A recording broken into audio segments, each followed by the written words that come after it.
علامہ صاحب، سب سے پہلا سوال یہ ہے کہ آج کل جو پاکستان کے حالات ہیں، خصوصاً این جی اوز کے حوالے سے، ہر چند دن بعد کسی نہ کسی این جی او کی طرف سے کوئی نہ کوئی ایسی بات کر دی جاتی ہے جو اسلام کے مسلمہ اصولوں کے خلاف ہوتی ہے۔ مثلاً اگر کل کی بات کریں تو ایک ٹاک شو میں ایک معروف خاتون اینکر نے کہا کہ ہماری مرضی، ہم جو مرضی پہنیں، ریاست مورل پالیسنگ نہیں کر سکتی۔ بی بی سی پہ آرٹیکل چھپا کہ لڑکی نیچے بیٹھی ہے، لڑکا اوپر بیٹھا ہے، اب اس بات پہ بھی اعتراض ہے۔ یعنی گھر کے اندر ہوتا ہے، عورت نیچے بیٹھی ہے، کبھی مرد نیچے بیٹھا ہے، وہ چلتا ہے، لیکن اس پہ پورا آرٹیکل لکھ دیا بی بی سی پہ اور ڈیبیٹ ہو رہی ہے۔ تو یہ کس قسم کی طرف ہمارا معاشرہ چل پڑا ہے اور یہ این جی اوز ہمیں کس طرف لے جانا چاہتی ہیں؟ بسم اللہ الرحمن الرحیم۔ عمار بھائی، آپ کا شکریہ کہ آپ نے مجھے مدعو کیا۔ سب سے پہلا جو آپ نے سوال کیا یہ بڑا حیران کن ہے کہ ان کو ڈریس کوڈ کے اوپر بھی اعتراض ہے۔ آپ اٹھائیں، آکسفورڈ چلے جائیں، کیمبرج چلے جائیں، دنیا کی کسی بھی انسٹیٹیوشن، اگر انسٹیٹیوشن کی بات کی جائے، فوج بھی ایک انسٹیٹیوشن ہے، نیوی بھی ایک انسٹیٹیوشن ہے، دنیا کے اندر بڑی بڑی یونیورسٹیاں بھی ادارے ہیں۔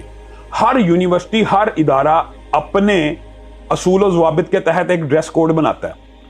اگر وہ ڈریس کوڈ بناتے ہیں تو ان کو اعتراض نہیں، اگر مسلمان ڈریس کوڈ بنائیں گے تو ان کو اعتراض ہے۔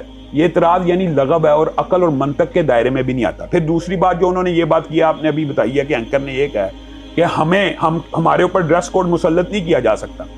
ایک بات میں آپ کو یہ کہنا چاہتا ہوں، یہ جو مادر پیدر آزادی کا کنسیپٹ این جی اوز اور موبتی مافیا نے شروع کیا ہے نا، یہ حقیقت میں جس معاشرے سے لے کے آنا چاہتے ہیں نا، وہاں پہ بھی مادر پیدر آزادی نہیں ہے۔ آپ اس کی مثال یوں سمجھ لیجئے کہ آپ وہاں پہ کوئی ویڈیو دیکھنا چاہیں گے تو اس کے اوپر آئے گا پیرنٹل کنٹرول۔ ایک پیرنٹل کنٹرول سسٹم انہوں نے بنایا ہوا ہے، یعنی جن کو ہم کہتے ہیں کہ وہ برہنہ یا اریاں معاشرہ، بالکل انہوں نے بھی پیرنٹل کنٹرول سسٹم بنایا ہوا ہے، اور ہر ایک ویڈیو کے اوپر ریٹنگ آتی ہے کہ یہ 13 سال کا بچہ دیکھ سکتا ہے، یہ 16 کا دیکھ سکتا ہے، یہ 18 کا دیکھ سکتا ہے۔ گویا جہاں سے آپ لے کے آنا چاہتے ہیں کلچر کو، ان کو ڈریس کوڈ پہ اعتراض نہیں ہے، یہ کاٹھے انگریز ہیں، یہ ان کی آدھی باتیں لیتے ہیں، یعنی شاہ سے زیادہ شاہ کے وفادار ہے۔ اب مجھے ایک بات بتائیں کہ ڈریس کوڈ اگر آکسفورڈ یا کیمبرج ایک بنائے کہ ہمارے یونیورسٹی میں، یا جس طرح کے ان کے ادارے کہ ہماری یونیورسٹی میں بعض ادارے ایسے ہیں جہاں پہ یہ لازم ہے کہ پینٹ کوٹ اور ٹائی ہو، کبھی آج تک کسی نے اعتراض کیا یہ جی پینٹ کوٹ اور ٹائی کیوں ڈریس ہے؟ کبھی کسی نے آرمی کے انسٹیٹیوشن کے بارے میں اعتراض کیا کہ یہ اس طرح کا مخصوص لباس پہن کے ہی ٹریننگ کیوں ہونی ہے؟ یہ لغو اعتراض ہے، یہ عقلی اور منطقی اعتراض نہیں ہے۔ اور پھر ہم ہیں مسلمان تو ویسے بھی اللہ رب العزت کے احکامات کا پابند ہوتا ہے، اور ہمیں تو دیکھنا چاہیے کہ ہم کیا کیا رہے ہیں۔ اور اس طرح کے جو اینکر ہیں، میرا خیال ہے وہ معاشرے میں سوائے لوگوں کو کنفیوز کرنے کے اور کچھ نہیں کر رہے۔ اچھا، اصل بات تھی کہ انہوں نے کہا کہ ریاست مورل پالیسنگ نہیں کر سکتی۔ اچھا، یہ جو بات ہے، حالانکہ اسلامی جو ریاست ہے اس کی ساری کی ساری ذمہ داری ہی مورل پالیسنگ کی ہے۔ اور کیا ہے اسلامی ریاست؟ اچھا، ریاست کا مقصد کیا ہے؟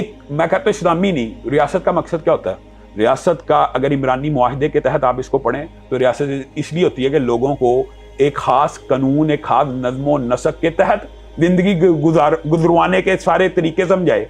ریاست ہوتی اس لیے ہے کہ وہ لا آف لینڈ کو امپلیمنٹ کرے۔ ریاست ہوتی اس لیے ہے کہ وہاں پہ رہنے والا بندہ ایک خاص قانون اور آئین اور دستور کے تابع ہو جائے۔ پھر یہ کہتے ہیں کہ مورل پالیسنگ نہیں ہو سکتی۔ یہ جو آپ نے بات کی ہے کہ جی جناب لڑکیاں نیچے بیٹھی ہوئی تھیں، مرد اوپر بیٹھے ہوئے تھے، اسی نصاب کے اندر بعض کتابیں ایسی ہیں کہ جن کے اندر مرد نیچے بیٹھے ہوئے ہیں، بچیاں اوپر بیٹھی ہیں۔ ان کو یہ دوربینیں لگا کے عورت کے بارے میں ایسی باتیں دریافت کر لینا، میں کہتا ہوں یہ تو عقل کے اوپر پردے والی بات ہے، یا ان عقل کے اندوں کو الٹا نظر آتا ہے۔ یہ تو وہی بات ہوگی ہے نا کہ لیلا نظر آتا ہے، ان کو تو لیلا نظر آتی بھی نہیں ہے، ان کو لیلا نظر آتا ہے۔ تو میرا خیال ہے کہ یہ خاص طور پہ ایک خاص طبقہ فکر کی محبتی مافیا کی یہ تب سے کام شروع ہوا ہے، 8 مارچ کے اعتبار سے، جب سے یہ عورت مارچ کے آپ نے نعرے دیکھے ہیں، یہ میرا جسم میری مرضی، یہ ابتدا تھی، اور آج آپ اس کی انتہائیں آپ دیکھ رہے ہیں۔